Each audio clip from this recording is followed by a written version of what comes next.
गांव-गांव तक, घर-घर तक बिजली पहुंचाने की दृष्टि से 1959 में उत्तर प्रदेश राज्य विद्युत परिषद का गठन किया गया था।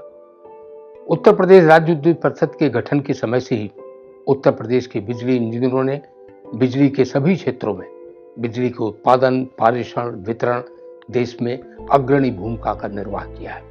एक प्रकार से कहें तो उत्तर प्रदेश के बिजली इंजीनियरों का अतीत बहुत ही गौरवशाली रहा है। देश की सबसे पहली 50 मेगावाट की ताप बिजली की इकाई उत्तर प्रदेश के बिजली इंजीनियरों ने लगाया ओबरा में। 100 मेगावाट की ताप बिजली की इकाई सबसे पहले उत्तर प्रदेश में ओबरा में लगाई गई। 200 मेगावाट की BHEL की स्वदेश निर्मित इकाई, उसका डिजाइन, उसकी कमीशनिंग, उसका ऑपरेशन मेंटेनेंस उत्तर प्रदेश के बिजली इंजीनियरों ने किया। इसके पहले जल विद्युत के क्षेत्र में देश के बहुत प्रमुख रिहंद जल विद्युत गृह का परिचालन, उसके डिजाइन, उसकी कमीशनिंग उत्तर प्रदेश के विद्युत अभियंताओं ने किया। और भारत के प्रथम प्रधानमंत्री पंडित जवाहरलाल नेहरू ने रिहंद जल विद्युत गृह का उद्घाटन करते समय रिहंद जल विद्युत गृह को देश का एक पिलग्रिमेज कहा, एक तीर्थ स्थल कहा। केवल बिजली के उत्पादन के क्षेत्र में ही नहीं, बिजली के पारेषण के क्षेत्र में तो और बड़ी भूमिका उत्तर प्रदेश के बिजली अभियंताओं की रही है। 400 केवी के पूरे सिस्टम की डिजाइन, कमीशनिंग और ऑपरेशन मेंटेनेंस में पायनियर रहे हैं उत्तर प्रदेश के बिजली इंजीनियर। केवल इतना ही नहीं, उत्तर प्रदेश के विद्युत अभियंता 400 केवी सिस्टम के कंसल्टेंट रहे हैं। महाराष्ट्र जैसे प्रांत के देश के अन्य प्रांतों में हमने कंसल्टेंट की भूमिका का निर्वाह किया है।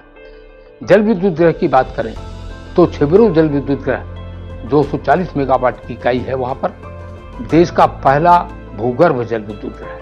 और जब छिबरू जल विद्युत गृह की बात करते हैं तो मनेरी वाली द्वितीय चरण, जहां सबसे बड़ा हेड टनल क्रिएट किया गया है सुरंग काटकर। जिन लोगों ने भी छिबरू जल विद्युत गृह को देखा है, जो लोग भी मनेरी जल विद्युत गृह को देखते हैं तो अनायास उनके मुंह से निकल जाता है कि यह उत्तर प्रदेश के इंजीनियर नहीं है, यह उत्तर प्रदेश के आधुनिक भागीरथ हैं। तो भागीरथ की भूमिका उत्तर प्रदेश के बिजली इंजीनियरों ने इस प्रकार से निभाई, उसका निर्वहन किया। पारेषण के क्षेत्र में सबसे पहले 765 केवी की पूरी प्रणाली उत्तर प्रदेश में सामने आई और उत्तर प्रदेश ने ही पूरे देश को इस मामले में मार्गदर्शन किया।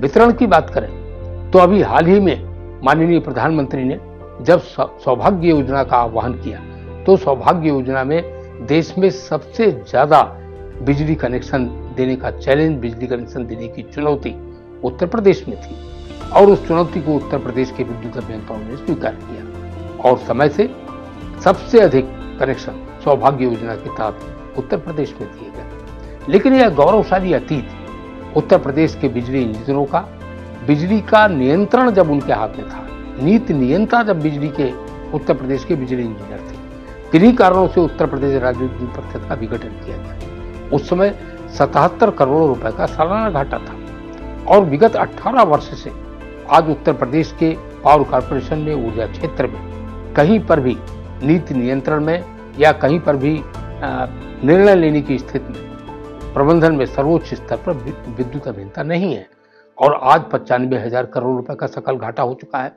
तो आज जब उत्तर प्रदेश राज्य विद्युत परिषद अभियंता संघ की यह संगोष्ठी हो रही है, उपभोक्ताओं के लिए बेहतर विद्युत आपूर्ति कैसे हो, उपभोक्ताओं को बेहतर सेवा कैसे मिले, तब यह सब बात भी विचारणीय है और इन बातों पर भी आज इस संगोष्ठी में गंभीर विचार मंथन होगा कि कैसे घाटे को कम किया जाए, कैसे लाइन हानियां घटाई जाए, कैसे उपभोक्ताओं को बेहतर सेवा दिया जाए। हमारा केवल 2 मूल मंत्र है, तमसो मा ज्योतिर्गमय, अंधकार से प्रकाश की ओर ले जाने का कार्य। यह हमारा कार्य है जिसको हम सफलतापूर्वक कर रहे हैं। दूसरा मंत्र है हमारा उपभोक्ता देवो भव और उपभोक्ता के हित में जो कुछ भी किया जा सकता है, जो कुछ भी बेहतर किया जा सकता है, उसके लिए हम संकल्पबद्ध हैं। इसी दृष्टि से आज उत्तर प्रदेश राज्य विद्युत परिषद अभियंता संघ के बैनर तले उत्तर प्रदेश के बिजली इंजीनियर, जिनको मैंने कहा कि आधुनिक भागीरथ कहा जाता है, यहाँ एकत्र हुए हैं। तो निश्चय ही यहाँ से एक नई धारा निकलेगी और एक नए संकल्प के साथ, नई ऊर्जा के साथ उत्तर प्रदेश के विद्युत अभियंता उपभोक्ता सेवा में अपने इस लक्ष्य को प्राप्त करने के लिए आगे बढ़ेंगे। धन्यवाद। जय हिंद।